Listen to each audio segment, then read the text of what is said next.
ലഹരിയുമായി ബന്ധപ്പെട്ട കാര്യങ്ങൾ നിങ്ങൾക്ക് ഒരു ക്ലാസ് രൂപത്തിൽ എടുക്കുന്നതിന് വേണ്ടിയിട്ടാണ് അദ്ദേഹം വന്നത്. അദ്ദേഹത്തെ അതിനുവേണ്ടി സാധനം ക്ഷണിക്കുകയാണ്. ശ്രീ ദീപു സാറിനെ പൊന്നാട അണിയിച്ച് സ്വീകരിക്കുന്നു.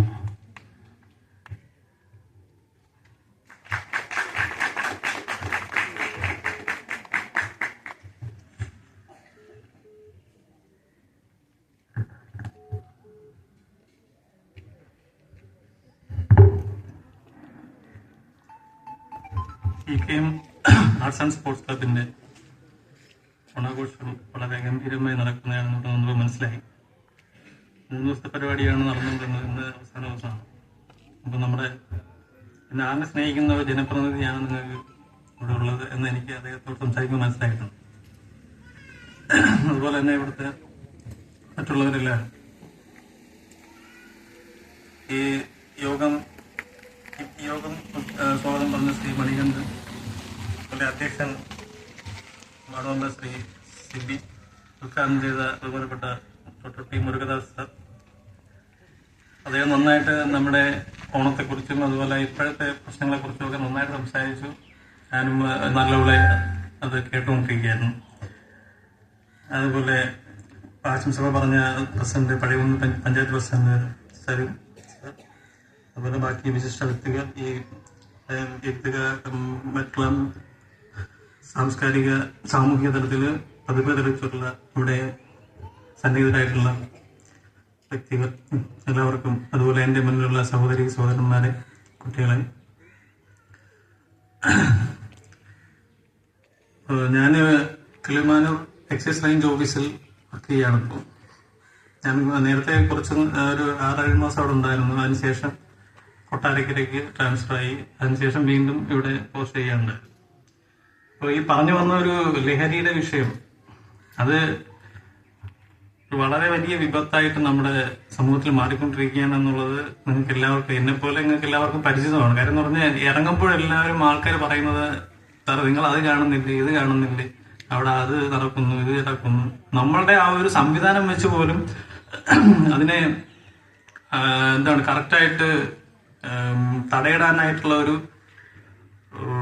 തടസ്സം എന്താന്ന് വെച്ചാൽ നമുക്ക് അത്രയും ചുരുങ്ങിയ ഒരു ഫോഴ്സ് സംവിധാനവും അതുപോലെ സംവിധാനങ്ങൾ മാത്രമേ ഉള്ളൂ. ഇപ്പൊ തന്നെ കണ്ടില്ലേ, ഞാൻ ഇപ്പൊ ഇവിടെ ഇരുന്നപ്പം ഒരു ബൈക്ക് ചീറിപ്പാഞ്ഞു പോയി. 2 പേര് ഒരു ബൈക്കിൽ ചീറിപ്പാഞ്ഞു പോയി. അതിന്റെ ബാക്കിൽ നമ്പർ പ്ലേറ്റ് ഇല്ല ആ വണ്ടിക്ക്. നമ്മുടെ മുന്നിൽ കൂടെയാണ് ഈ പ്രശ്നങ്ങൾ നടക്കുന്നത്. അപ്പൊ നമ്മളെ ഒരു കോമാളികളായിക്കൊണ്ട് ഇതുവഴി അവർ വണ്ടി ഓടിക്കുന്നു. അപ്പൊ നാട്ടുകാരും കോമാളികൾ, നമ്മൾ കോമാളികൾ എന്നുള്ള രീതിയിൽ മാറിക്കഴിഞ്ഞു. മനസ്സിലായി? അപ്പൊ അത് എങ്ങനെ തടയിടാം എന്നുള്ളതാണ് നമ്മൾ ചിന്തിക്കുന്നത്. നിങ്ങൾക്ക് ഇവിടെ 5-6 ചെറുപ്പക്കാർ അവിടെ നിപ്പുണ്ടായിരുന്നു. അവന്മാർ ഈ വരവ് അവിടെ നിന്ന് വന്നപ്പോഴേ വേണമെങ്കിൽ ആ ചെറുപ്പക്കാർക്ക് പിടിച്ചെത്തി 2 പൊട്ടിച്ചു വിട്ടാൽ അവന്മാർ ഈ വഴിക്ക് പിന്നെ വരത്തില്ലായിരുന്നു. ആ ഒരു ചങ്കുറ്റമാണ് നമ്മൾ ഉണ്ടാക്കിയെടുക്കേണ്ടതെന്നാണ് എനിക്ക് തോന്നുന്നത്.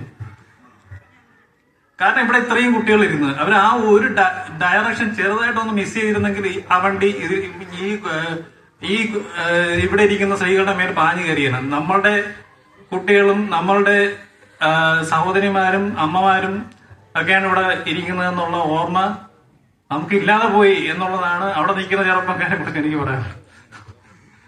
അല്ല, ഞാൻ പറയാൻ കുറ്റമായിട്ട് വന്നില്ല. ഞാനും ഇത് നമുക്കിത് അനുഭവമാണ്. അതുകൊണ്ട് ഞാൻ ഒരു ഇതായിട്ട് പറഞ്ഞതാണ്. നമ്മളിതെല്ലാം ശ്രദ്ധിക്കണം. സമൂഹത്തിലെ വിഷയങ്ങൾ നമ്മൾ ശ്രദ്ധിക്കണം. മനസ്സിലായില്ലേ? നമ്മളിത് ശ്രദ്ധിക്കേണ്ടതുണ്ട് എന്നുള്ളതുകൊണ്ട് പറഞ്ഞതാണ്. നിങ്ങളാരും പ്രശ്നക്കാരല്ല, മോശക്കാരല്ല. അങ്ങനെ ഞാൻ പറഞ്ഞതൊരു എന്താണ് ആ ഒരു വികാരത്തിൽ പറഞ്ഞു പോയതാണെന്ന് വേണമെങ്കിൽ പറയാം. അങ്ങനെ ചെയ്യാൻ പാടില്ല നിയമപരമായിട്ട്. പക്ഷെ നമുക്ക് അവരെ തടഞ്ഞു നിർത്തി നമുക്ക് വേണമെങ്കിൽ അവരെ എന്ത് ചെയ്യാം, നിയമപരമായിട്ട് അവരെ ഏൽപ്പിക്കുന്നത് ഏൽപ്പിക്കാം. പിന്നെ ലഹരിയെ കുറിച്ച് പറയുകയാണെങ്കിൽ നമ്മളിപ്പോ ഒരു പാട്ട് കേട്ടിട്ടില്ലേ ഇന്നത്തെ കാലത്ത്, മാതാപിതാക്കളെ മാത്ത് ഇനി അങ്ങോട്ട് തന്നിഷ്ട കൂത്ത്, ഉന്നം മറന്നൊരു പോക്ക്, ഗുണപാഠങ്ങളോ മതിയാക്ക്. എല്ലാവരും കേൾക്കുന്ന ഒരു പാട്ടാണ് അല്ലേ?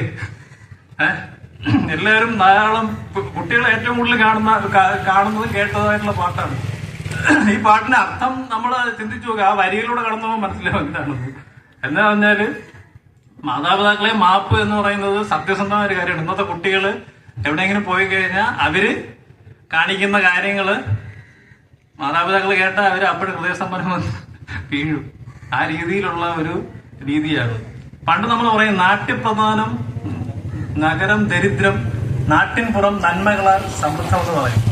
പക്ഷെ ആ നാട്യം ഇന്ന് നമ്മുടെ ഈ പറയുന്ന സുന്ദരമായ ഗ്രാമത്തിലേക്കും കടന്നു വന്നു എന്നൊരു സംശയമുണ്ട്. കാര്യം നമ്മുടെ ഗ്രാമങ്ങൾ പണ്ട് സാർ പറഞ്ഞ പോലെ കൃഷിയിലും അതുപോലെ രാവിലെ 6 മണിക്ക് പാടത്തേക്ക് ഇറങ്ങുന്ന ആൾക്കാരും അവരോടൊപ്പം നിന്ന് കൃഷി ചെയ്യുന്ന ആൾക്കാരും അവർ കൊണ്ടുവന്ന കഞ്ഞിയെ കുടിച്ച് ആസ്വദിച്ച് കൃഷിപ്പണിയൊക്കെ ചെയ്ത് വൈകിട്ട് വീട്ടിലേക്ക് പോയി കറക്റ്റ് ഒരു 7 മണിയാകുമ്പം എല്ലാവരും അവരുടെ പണിയൊക്കെ എല്ലാം മതിയാക്കി കിടന്ന് ഉറങ്ങുന്ന ഒരവസ്ഥയിലേക്ക് വരുന്നിരുന്ന ഒരു സാഹചര്യത്തിൽ നിന്ന് നമുക്ക് ഇന്നറിയാം, ഇന്ന് 12-1 മണിയായാലും ഉറങ്ങാത്ത ഒരു സമൂഹമാണ്. കാര്യം എന്ന് വെച്ചാൽ എന്താണ്, നമുക്കൊരു പുതിയ സാധനം കിട്ടി, അതാണ് ഇതാണ്. ഈ സാധനം ഉള്ളിടത്തോളം കാലം നമ്മൾ 1 മണിയായാലും 2 മണിയായാലും ഉറങ്ങാറില്ല. അതുകൊണ്ട് ഇതും ഒരു ലഹരിയാണെന്ന് മനസ്സിലാക്കണം. ഇവിടെ നമ്മൾ ഈ പറയുന്ന ഈ ലഹരി വസ്തുക്കളുടെ കാര്യത്തിൽ ഭൗതികമായ നമ്മൾ ഉപയോഗിക്കുന്ന ലഹരി വസ്തുക്കൾ എന്ന് പറയുമ്പം ഇപ്പം നമ്മൾ സുലഭമായിട്ട് നമുക്ക് ഇവിടെ ഈ നാട്ടിൻപുറങ്ങളിൽ കിട്ടുന്ന കൂള്, ലിപ്പ്, ഷംപു ഇങ്ങനെയൊക്കെയുള്ള സാധനങ്ങളിൽ തുടങ്ങുന്ന കുട്ടികളുണ്ട്. അത് കഴിഞ്ഞിട്ട് മദ്യപിക്കുന്ന കുട്ടികളാണ്. അത് കഴിഞ്ഞിട്ട് പിന്നെ അവർ തേടി പോകുന്നത് കഞ്ചാവ്, അതുപോലെ പുതിയ ലഹരി, സിന്തറ്റിക് ലഹരി മരുന്നുകൾ ഒക്കെ ഉണ്ട്. അപ്പൊ ഈ ലഹരി എന്ന് പറഞ്ഞാൽ എന്താണെന്ന് നമ്മൾ ആദ്യം മനസ്സിലാക്കണം. എന്താ ലഹരി? എന്താണ് ലഹരി?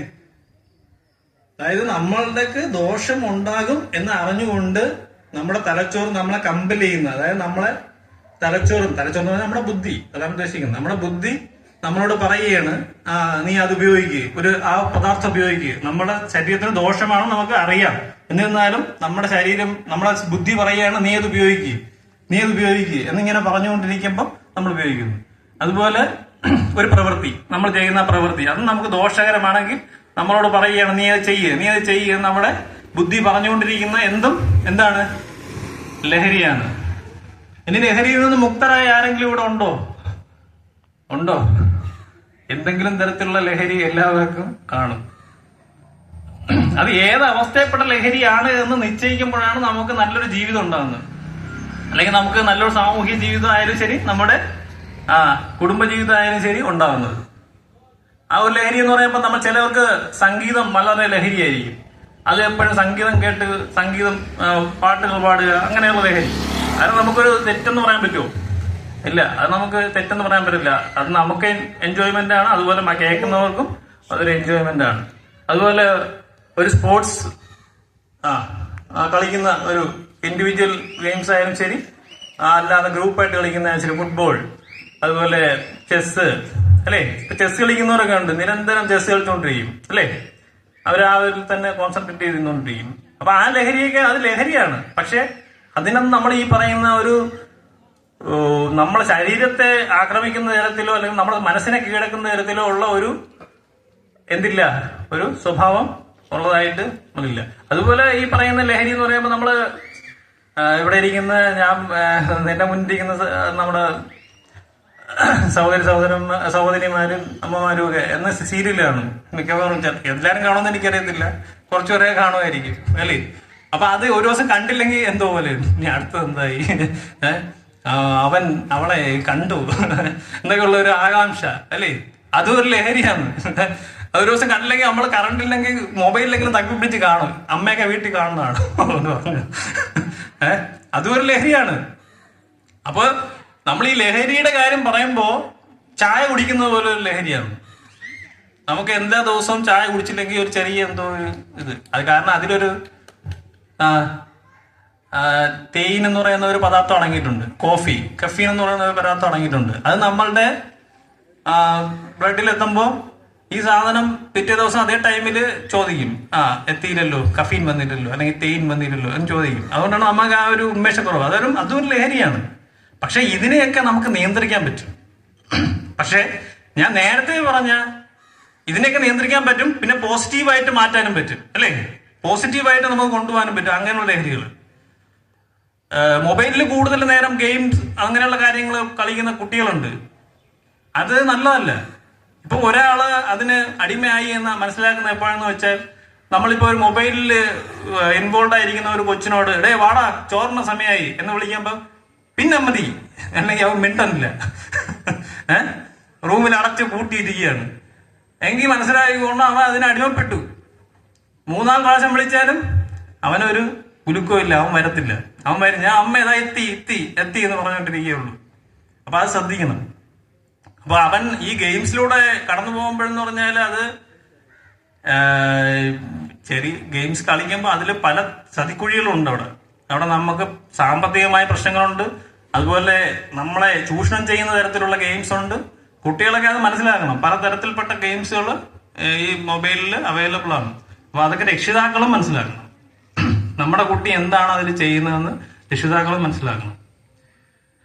നമ്മളെ ഒരു മൊബൈലിന്റെ സ്ക്രീൻ എടുത്തിട്ട് അതിന് അപ്പുറത്ത് കിടക്കുന്ന കാര്യങ്ങളെല്ലാം സത്യമാണ് എന്ന് ഒരിക്കലും വിശ്വസിക്കരുത്. ഇപ്പൊ നമുക്ക് എല്ലാം അറിയാം, ഇൻസ്റ്റാഗ്രാം അല്ലേ? ഞാനും എടുക്കാറുണ്ട് ഇൻസ്റ്റാഗ്രാമിൽ ഫോട്ടോ ഒക്കെ. എന്താണ് അതില് നമ്മളെ സുന്ദരമായിട്ട് കാണിക്കും. സത്യമാണോ? എന്റെ യഥാർത്ഥ സ്കിന്നും എന്റെ യഥാർത്ഥ തിളക്കോ എന്റെ യഥാർത്ഥ കണ്ണും മൂക്കും ചുണ്ടും ഒന്നും ആയിരിക്കില്ല ഇൻസ്റ്റാഗ്രാമിൽ ഒരു ഫോട്ടോ എടുക്കുക, അല്ലെങ്കിൽ അതില് ആപ്ലിക്കേഷൻ വെച്ചൊരു ഫോട്ടോ എടുക്കുമ്പോൾ കിട്ടുന്നത്. ഇതൊക്കെയാണ് ഓരോരുത്തർ പോസ്റ്റ് ചെയ്യുക. കുറ്റമൊന്നും പറയണ്ട, പോസ്റ്റ് ചെയ്ത കുഴപ്പമില്ല, ഞാനും പോസ്റ്റ് ചെയ്യും. പോസ്റ്റ് ചെയ്യുമ്പോൾ ഉള്ള കാര്യം എന്ന് പറഞ്ഞാൽ അത് യഥാർത്ഥമാണ്, അത് വസ്തുതയാണ്. ഇയാൾ ഇങ്ങനെയാണ്, ഇയാൾ അങ്ങനെയാണ്. അതിലൂടെ വരുന്ന സംഭാഷണങ്ങളെല്ലാം മധുരം മനോജ്ഞം, നമ്മളെ അങ്ങനെ ത്രസിപ്പിക്കുന്നതാണ്. പക്ഷേ അതിൽ വീണു പോവരുത്. പലതരത്തിൽപ്പെട്ട ചതിക്കുഴികളും അതിലുണ്ട്. നമ്മൾ ഇതൊക്കെ കാണുക. ഇതൊക്കെ കണ്ടാലും ഇതൊരു വിർച്വൽ വേൾഡ് ആണെന്നുള്ള കാര്യം, ഒരു യഥാർത്ഥ ലോകമാണെന്നുള്ള കാര്യം നമ്മൾ മനസ്സിലാക്കണം. യഥാർത്ഥ ലോകമല്ല. കാണുന്നതിന് കുഴപ്പമില്ല. നമ്മൾ കാണുന്ന പല വീഡിയോകളിലും ഇതുപോലെ തെറ്റിദ്ധരിപ്പിക്കുന്ന വീഡിയോകളുണ്ട്. ഇന്ന് നമ്മുടെ സമൂഹത്തില് മതസ്പർദ്ധ ഉണ്ടാക്കുന്നത് ഏറ്റവും കൂടുതൽ ഈ മൊബൈലാണ്. എന്താണ്, എന്തെങ്കിലും ഒരു സംഭവം വരും, അതിനെ തുടർന്ന് കുറെ ഒരാളെ പിടിച്ചു അടിക്കുന്നത് എന്തെങ്കിലും വെച്ചിട്ട് അതിന്റെ താഴെ ക്യാപ്ഷൻ, ഇന്നയാൾ ഇന്ന സമുദായത്തിൽപ്പെട്ട ആളെ തല്ലുന്നു, കൊല്ലുന്നു, പിടിക്കുന്നു. ഇതെന്താ സത്യാവസ്ഥ ആരെങ്കിലും അന്വേഷിക്കുന്നുണ്ടോ? ഇല്ല. സത്യാവസ്ഥ വരുമ്പം അത് വേറെ എന്തെങ്കിലും വിഷയങ്ങളായിരിക്കും, അല്ലെങ്കിൽ അവർ തമ്മിലുള്ള ഒരു ഡ്രാമയായിരിക്കും, നാടകമായിരിക്കും. ഇങ്ങനെയാണ് നമ്മുടെ നമ്മുടെ ഈ ഇതിൽ കൂടെയുള്ള വാർത്തകൾ, ഓൺലൈൻ വാർത്തകൾ കേട്ടില്ലേ? ചെറിയൊരു തലക്കെട്ട് വരും, ഈക്കളിപ്പുറത്ത് തലക്കെട്ടുകളൊക്കെ വരും, നമ്മളങ്ങ് വായിച്ച് രസി. ഇതൊക്കെ വല്ല സത്യമുണ്ടോ? ഇല്ല. ഇതൊക്കെ ലഹരിയായിട്ട് മാറും. നമുക്ക് കുറെ കഴിയുമ്പോൾ നമ്മളത് സ്ക്രോൾ ചെയ്തുകൊണ്ടിരിക്കും. കുട്ടികളായാലും ശരി, അവർക്ക് ഇഷ്ടപ്പെട്ട ഗെയിംസിൽ സ്ക്രോൾ ചെയ്തുകൊണ്ടിരിക്കും. അതുപോലെ മുതിർന്നവരാണെങ്കിൽ ഇതുപോലുള്ള വാർത്തകൾ സ്ക്രോൾ ചെയ്തുകൊണ്ടിരിക്കും. ഇതും ഒരു ലഹരിയാണ്. ഇതും നമ്മൾ മനസ്സിലാക്കുക. അപ്പൊ നമ്മളുടെ സമയവും നമ്മളുടെ ബുദ്ധിയും വിലക്കെടുക്കുന്നതെല്ലാം എന്താണ് ലഹരിയാണ്. നമ്മളെ ബുദ്ധിയും നമ്മുടെ സമയവും വിലക്കെടുക്കുന്നത്, നമ്മളെ അടിമയാക്കുന്നതാണ്.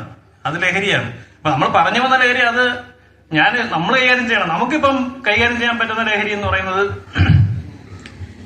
എക്സൈസ് ഡിപ്പാർട്ട്മെന്റ് നോക്കുന്നതെന്ന് പറഞ്ഞാൽ എന്താണ്, ഭൗതികമായിട്ടുള്ള, അതായത് ഉപയോഗിക്കുന്ന ഈ മയക്കുമരുന്ന്, അതുപോലെ മദ്യം, അതുപോലെ ഈ സിന്തറ്റിക് ഡ്രഗ്സ്, അതുപോലെ ചമ്പു, ഗൂള്, അങ്ങനെയൊക്കെയുള്ള ചെറിയ ചെറിയ പാക്കറ്റുകളിൽ കിട്ടുന്ന സാധനങ്ങൾ, അതിന്റെ ആ കാര്യം പറഞ്ഞുകൊണ്ട് ചെയ്യാം. നമ്മളെ കിളിമാനൂര് താഴോട്ട് ആ വയലിന്റെ ഭാഗത്തേക്ക് ഇറങ്ങി കഴിഞ്ഞാൽ സ്കൂള് ടൈമിലാണെങ്കിൽ കുട്ടികൾ ധാരാളം വരും. അവരെന്തിനാ അവിടെ വരുന്നതെന്ന് ഞാൻ പലപ്പോഴും ഇറങ്ങി നോക്കാറുണ്ട്. പിള്ളേരെ അവിടെ നിന്ന് പിക്ക് ചെയ്ത് നമ്മൾ ചോദിക്കുമ്പോൾ അവരുടെ കയ്യിൽ ശംഭുണ്ട്, മദ്യമുള്ള കുട്ടികളുണ്ടായിരുന്നു, സിഗരറ്റ് വലിച്ചു വരുന്ന കുട്ടികളുണ്ട്. ഒരിക്കൽ നമ്മൾ അവിടെ ഇറങ്ങിയപ്പോൾ ഒരു പയ്യൻ ചോദിച്ച 2 ചെറിയ പയ്യന്മാരാണ് ഇങ്ങനെ വലിച്ചു വിട്ടുകൊണ്ട് വരുവാണ്. ഒരുത്തൻ ഓടി, ഒരുത്തനെ പിടിച്ചു നിർത്തി. അവന്റെ ബന്ധുവാണ് അപ്പുറത്ത്, ആ ഓടി പോയ പയ്യൻ. അങ്ങനെ പിടിച്ചോണ്ട് പോകും. നമ്മള് സ്കൂളിൽ അറിയിച്ച് പേരൊക്കെ എഴുതിയെടുത്ത്. അപ്പൊ ഈ പേര് എഴുതിയെടുത്തിട്ട് എന്താ ചോദിച്ചത്, എടാ ഇതെങ്ങനെ വാങ്ങിച്ചു എന്ന് ചോദിച്ചപ്പം വീട്ടിൽ നിന്ന് അമ്മൂമ്മ പൈസ കൊടുത്തത്. അമ്മൂമ്മ എന്തിനാ പൈസ കൊടുക്കണത്? അമ്മൂമ്മ പൈസ കൊടുക്കണത് ഈ അമ്മൂമ്മമാർക്കും അപ്പൂമ്മമാർക്കും ഭയങ്കര ലാളനയാണല്ലോ പിള്ളേരുടെ. അതും നമ്മൾ മനസ്സിലാക്കിയെന്ന് പറഞ്ഞാൽ ഇത് ഇങ്ങനെയുള്ള കുട്ടികളൊക്കെ മിക്കവാറും ഇച്ചിരി ബാക്ക്വേർഡ് ആയിട്ടുള്ള ഫാമിലിയിൽ നിന്ന് വരുന്ന കുട്ടികളും കൂടിയാണ്. അപ്പൊ അവരെ അമ്മുമ്മ എന്താണ് ഇവിടെ പോയിട്ട് ജോലിയൊക്കെ ചെയ്ത് അവര് തൊഴിലുറപ്പിനൊക്കെ പോയി ജോലിയൊക്കെ ചെയ്ത് കൊണ്ടുവന്നിട്ട് അതില് അവർക്ക് കിട്ടാത്ത ഒരു സൗകര്യം എന്റെ കൊച്ചുമൊക്കെ കിട്ടിക്കോട്ടെ എന്ന് കരുതി എന്ത് ചെയ്തു, അവര് ഒരു 50 രൂപ എടുത്ത് കൊടുത്തിട്ട് പോയി, മോനെ നീ കടയിൽ പോയി എന്തെങ്കിലും വാങ്ങിച്ച് കഴിക്കണം കേട്ടോ എന്നൊക്കെ പറഞ്ഞു കൊടുക്കുന്ന പൈസയാണ്. പക്ഷെ ഈ കുട്ടി കൊണ്ടുവന്ന് എന്ത് ചെയ്യുന്നു, അവന്റെ കൂട്ടവിടെ ചേർന്നിട്ട് അവിടെ പോയി 2 സിഗരറ്റ് വാങ്ങിക്കുന്നു 20-30 രൂപ കൊടുത്ത്. ഇത് കൊടുക്കുന്നത് ആര്? നമ്മുടെ ചുറ്റാകെയുള്ള കടക്കാർ.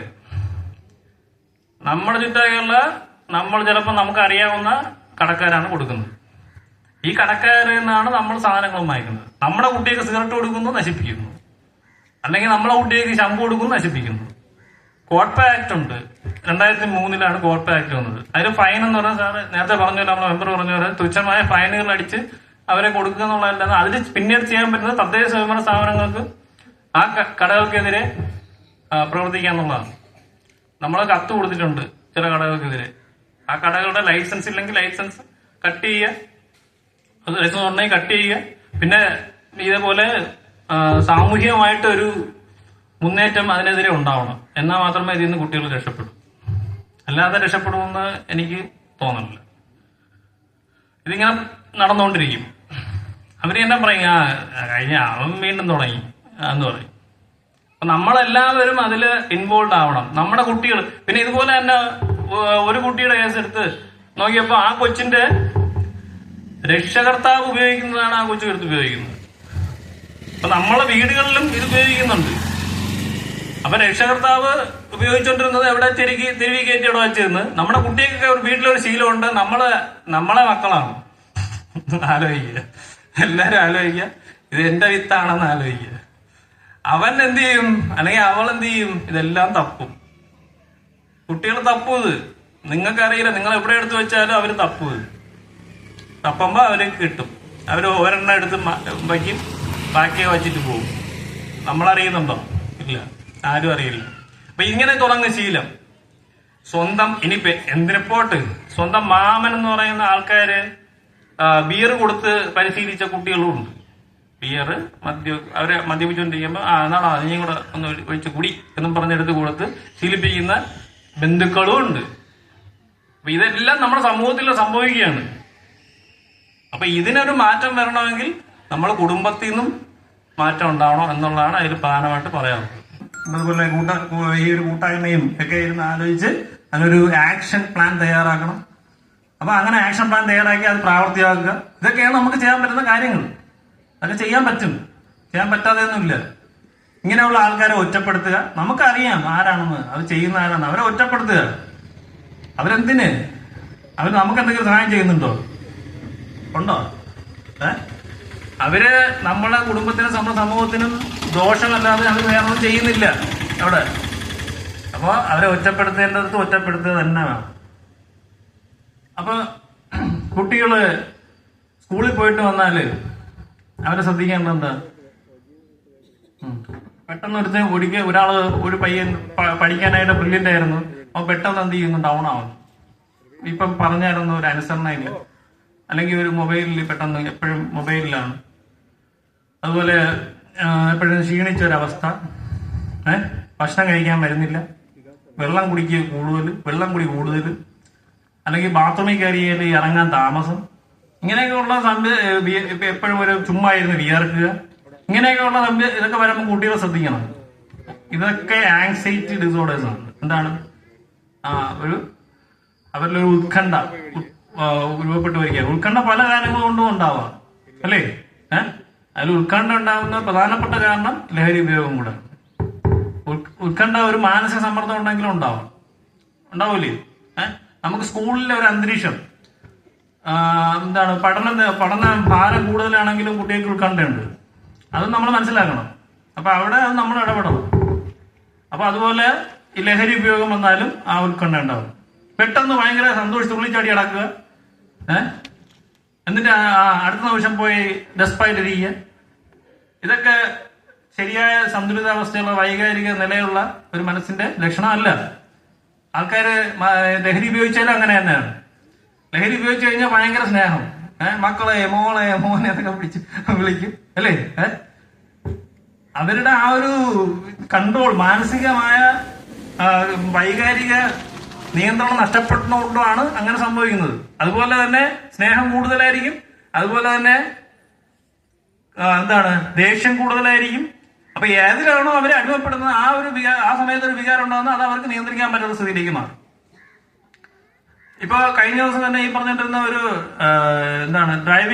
നമ്മളെ ഡ്രൈവിംഗ് സംസ്കാരം നോക്കുകയാണെങ്കിൽ തന്നെ കുട്ടികള് വണ്ടികൾ എടുത്തുകൊണ്ട് ഇറങ്ങുന്ന ഒരു ശീലം ധാരാളം ഉണ്ട്. ഇപ്പം നമ്മള് പല അച്ഛൻ അമ്മയും ഇവിടെ വണ്ടിയൊക്കെ തന്നെ അവരുപയോഗിക്കും. ഒരു 12 വയസ്സ് കഴിയുമ്പോഴേ പയ്യൻ എന്ത് ചെയ്യും, സ്കൂട്ടറിന്റെ മണ്ടേ ഒന്ന് ഓടിച്ചു തുടങ്ങും ചെറുതായിട്ട്. ഇതൊക്കെ ഉപയോഗിക്കണമെങ്കിൽ 18 വയസ്സ് കഴിയണം, ലൈസൻസ് എടുക്കണം എന്നുള്ളതാണ് അവിടെ നമ്മുടെ നിയമം. ഈ കുട്ടികൾ ഒരു അപ്പുറത്ത് ഞാൻ അപ്പുറത്ത് പോയിട്ട് വരാം, അമ്മയാണ് കൂടെ സുഖപ്പെടുന്നത്. അമ്മ ഞാൻ അപ്പുറത്ത് പോയിട്ട് വരാമെന്ന് പറഞ്ഞിട്ട് കടയിൽ പോയി സാധനം വാങ്ങിച്ചിട്ട്, അപ്പൊ അമ്മയും വിചാരിക്കും ശരിയല്ലേ, എനിക്കിനി അതുവരെ നടക്കണ്ടല്ലോ, അല്ലെങ്കിൽ ഞാൻ പോകണ്ടല്ലോ, പോട്ട് എന്ന് പറഞ്ഞിട്ട് വണ്ടി കൊടുത്ത് വിടും.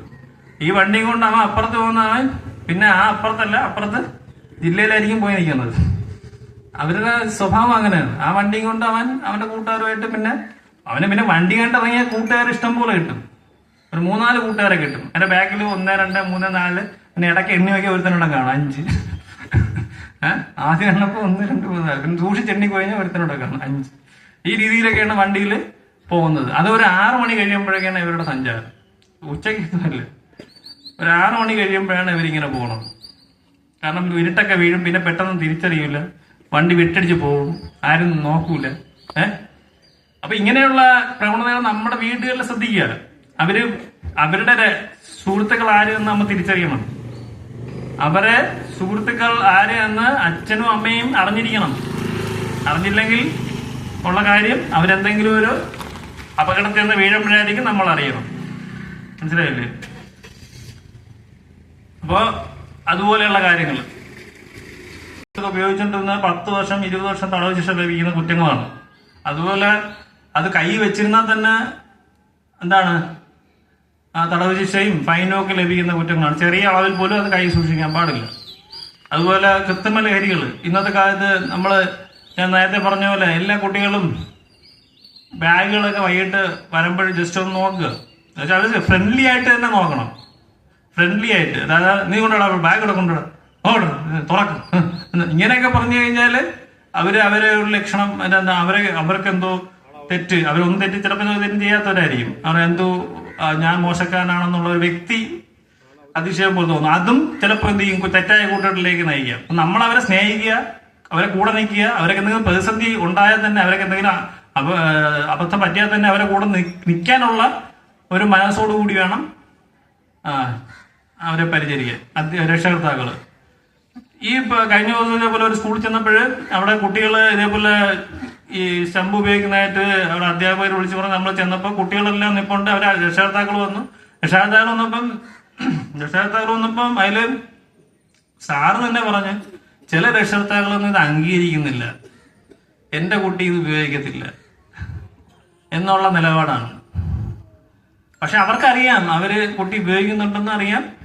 പക്ഷെ അവര് പൊതുസമൂഹത്തിൽ പറയാൻ വയ്യ, അത് മറച്ചു വയ്ക്കുകയാണ്. അത് അവന്റെ മുന്നിൽ നിന്ന് തന്നെ ഇത് പറയുമ്പോൾ ഉള്ള വിഷയം എന്ന് പറഞ്ഞാല് ഇതെന്ന് പറഞ്ഞാൽ ഒരാൾക്കൊരു അബദ്ധം പറ്റി, അല്ലെങ്കിൽ അവനെ നമ്മൾ തിരിച്ചു കൊണ്ടുവരാനാണ് ശ്രമിക്കേണ്ടത്. അതിനൊക്കെ നമുക്ക് കൗൺസിലിംഗ്, അതുപോലെയുള്ള ധാരാളം കൗൺസിലിംഗ് സെന്റേഴ്സ് ഉണ്ട്. അതുപോലെ അതിനു വേണ്ടിയിട്ട് സംസാരിക്കുന്ന ടീച്ചേഴ്സ് അല്ലെങ്കിൽ കൗൺസിലേഴ്സ് ഉണ്ട്. ഇങ്ങനെയുള്ള കാര്യങ്ങളിലൂടെ നമുക്ക് മാറ്റിയെടുക്കാന്നുള്ളതേ ഉള്ളൂ. പക്ഷെ അത് ഒളിച്ചു വയ്ക്കും തോറും അത് കൂടി വന്ന് മറ്റ് പ്രവണതകളിലേക്ക് പോകും, കൂടുതൽ ലഹരി ഉപയോഗ പ്രവണതകളിലേക്ക് പോകാൻ ചാൻസ് ഉണ്ട്. അപ്പൊ അത് ഒരിക്കലും പാടില്ല. രക്ഷകർത്താക്കൾ അത് മനസ്സിലാക്കുക. നമ്മുടെ കുട്ടികളാണ്, അമിതമായി അവരെ സ്നേഹിക്കേണ്ട ആവശ്യമില്ല. അമിതമായ വാത്സല്യം നന്നല്ല. ആവശ്യത്തിന് എല്ലാം കൊടുക്കുക, എല്ലാം സ്നേഹവും കൊടുക്കണം, ശാസന കൊടുക്കണം. സ്നേഹം കൊടുത്താലേ ശാസനയ്ക്ക് എന്തുള്ളൂ, നിലനിൽപ്പുള്ളൂ. അല്ലെങ്കിൽ ശാസന മാത്രമായിപ്പോയാലും പ്രശ്നമാണ്, സ്നേഹം മാത്രമായിപ്പോയാലും പ്രശ്നമാണ്. അപ്പൊ അങ്ങനെ ഉണ്ടെങ്കിൽ ആ ഒരു പ്രവണത ഉണ്ടെങ്കിൽ അത് നമ്മുടെ കുട്ടികളാണ് അതിൽ ഇൻവോൾവ് ആവണമെങ്കിൽ തന്നെ ആദ്യം ഉപയോഗിക്കുന്നതിൽ തന്നെ നമ്മളത് കണ്ടെത്തി രക്ഷകർത്താക്കളായാലും ശരി നമ്മുടെ സമൂഹത്തിലെ മറ്റുള്ള അത് ചെയ്യാൻ അത് മനസ്സിലാക്കുന്ന ആൾക്കാരായാലും ശരി അവര് കണ്ടെത്തി അതിനെ തിരിച്ചു കൊണ്ടുവരാൻ ശ്രമിക്കണം. അപ്പൊ ഇതൊക്കെയാണ് നമ്മുടെ ഈ ലഹരിയുമായി ബന്ധപ്പെട്ട് കുട്ടികൾ നേരിടുന്ന പ്രധാനപ്പെട്ട പ്രശ്നങ്ങളൊക്കെ. പിന്നെ സാമ്പത്തികം, സ്വതന്ത്രമായ സാമ്പത്തികം കുട്ടികളിൽ ഇപ്പോഴത്തെ പ്രവണത എന്ന് പറഞ്ഞാൽ ഇപ്പൊ UPI അതുപോലെയുള്ള സംവിധാനങ്ങളാണ് ഉപയോഗിക്കുന്നത്. അപ്പം ചിലയിടത്ത് അമ്മമാര് കൂടുതൽ കുട്ടികളെ ആശ്രയിക്കും. 10-14 ദിവസം കഴിയുമ്പം കടയിൽ പോകണമെങ്കിലൊക്കെ എന്ത് ചെയ്യും, മൊബൈലില് അവനാണ് ആക്സസ്. അപ്പം അവനെ കൊടുത്തു വിടും, അവൻ ചെന്ന് ചെയ്യും. ഇടയ്ക്കിടയ്ക്കൊക്കെ നമ്മൾ എന്ത് ചെയ്യണം, നമ്മളുടെ പൈസ എങ്ങനെ പോകുന്നു എന്ന് മനസ്സിലാക്കണം, രക്ഷകർത്താക്കൾ മനസ്സിലാക്കണം. ഇവ ആർക്കൊക്കെ പൈസ അയച്ച് എന്നൊക്കെ മനസ്സിലാക്കണം. നമ്മൾ അതും കൂടെ നോക്കണം. അത് നമ്മൾ അവനോട് ചോദിക്കേണ്ട, നമ്മൾ സ്റ്റേറ്റ്മെന്റ് എടുത്താൽ തന്നെ നമുക്ക് മനസ്സിലാവും. ബാങ്കുകളിൽ പോയി സ്റ്റേറ്റ്മെന്റ് ചോദിച്ചാൽ തന്നെ, അല്ലെങ്കിൽ നമുക്ക് അല്ലാതെ തന്നെ ആപ്ലിക്കേഷൻ ഉണ്ട്, ബാങ്കുകളും ആപ്ലിക്കേഷൻ ഉണ്ട്, അതിൽ നോക്കിയാൽ തന്നെ നമുക്ക് മനസ്സിലാക്കാന്നുള്ള കാര്യമുള്ളൂ. അതുകൊണ്ട് ഇവരെ ചൂഷണം ചെയ്യുന്ന ധാരാളം വെളിയിലെ ആൾക്കാരുണ്ട്.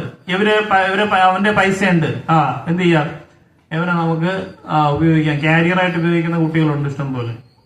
അപ്പൊ അങ്ങനെയൊക്കെയുള്ള ആ സാമ്പത്തിക സമത്വം അവർക്ക് സാമ്പത്തിക സ്വാതന്ത്ര്യം കൊടുക്കുമ്പോൾ തന്നെ അതില് അവർ 18 വയസ്സായിട്ടില്ല കുട്ടികളാണ് എന്നുള്ള ബോധ്യം കൂടി നമുക്ക് വേണം. അപ്പൊ ആ കുട്ടികള് ചെയ്യുന്ന ആ എന്തെങ്കിലും വിഷയം നമുക്കൊരു നിരീക്ഷണം ആവശ്യമാണ്. അതുകൊണ്ടാണ്. അപ്പൊ അത് ചിലപ്പോൾ അവർ ലഹരി ഉപയോഗിക്കണമെങ്കിൽ ഞാൻ നേരത്തെ പറഞ്ഞ അമ്മൂമ്മ കൊടുത്ത പൈസ അതവൻ എങ്ങനെ ചെലവഴിച്ചു എന്ന് അമ്മൂമ്മ അറിയുന്നില്ല. അതാണ് അതിന്റെ കാര്യം. അപ്പൊ ഇങ്ങനെയുള്ള ധാരാളം പ്രശ്നങ്ങൾ നമ്മുടെ സമൂഹത്തിൽ നിലവിലുണ്ട്. നമ്മൾ ലഹരി ഉപയോഗിക്കുമ്പോൾ ഉള്ള ഒരു വിഷയം, ഒരു കഥ പറയുകയാണെങ്കിൽ, ലഹരി കൊണ്ട് എന്താണ് പ്രശ്നം? ലഹരി കൊണ്ടാണ് എല്ലാം പ്രശ്നം. എല്ലാ പ്രശ്നവും ലഹരി കൊണ്ടാണ്. പണ്ട് ഒരു സന്യാസിയുടെ ഒരാള് വന്നിട്ട് പറഞ്ഞു, നിങ്ങൾക്ക് ഒരു 3 കാര്യം ചെയ്യാം, അതിൽ ഏറ്റവും പാപം കുറഞ്ഞ കാര്യം 3 തെറ്റുകൾ ചെയ്യാം, അത് നിങ്ങൾക്ക് തിരഞ്ഞെടുക്കാം ഏത് തെറ്റ് ചെയ്യണോ എന്ന് പറഞ്ഞു.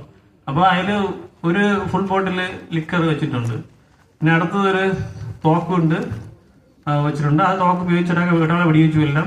പിന്നെ അയാളെ ഇരിക്കുന്ന പൈസ എടുക്കാൻ വേണം. അപ്പം സന്യാസി വിചാരിച്ച് ഏറ്റവും ഇത് മറ്റു 2 വലിയ കൊടിയ പാപങ്ങളാണ്. എന്താണ് ഈ പൈസ എടുക്കുന്നത്, ഒരാളെ കൊല്ലുന്നത്. അപ്പൊ ഏറ്റവും കുറഞ്ഞ പാവം എന്താ, ഒരു രൂപ അടിക്കുക, അതായത് കുറഞ്ഞ പാവം. അങ്ങനെ ഒരു രൂപ എടുത്ത് പുള്ളി ചേരായിട്ട് കുടിച്ചപ്പം പുള്ളിയുടെ എല്ലാ ഇതും പോയി, എല്ലാ കിളിയും പോയി. പിന്നെ എന്താണ് പുള്ളിക്ക് തോന്നിയത്, പുള്ളി അവിടെ തോക്കെടുക്കുന്നു, അയാളെ വെടിയിട്ടില്ലെന്നു, അയാളെ ഇരുന്ന പൈസ എടുത്ത് പോകുന്നു. അപ്പൊ ഇതാണ് ആ ലഹരിയുടെ ദൂഷ്യവശം എന്ന് പറയുന്നത്. നമ്മൾ വിചാരിക്കും ഏറ്റവും അതെന്താ ഒരു വിഷയമില്ല, എല്ലാ വിഷയങ്ങളുടെയും തുടക്കം ഇതിൽ നിന്നാണ് എന്നുള്ളതാണ് അതിന്റെ പ്രധാനപ്പെട്ട വസ്തുത.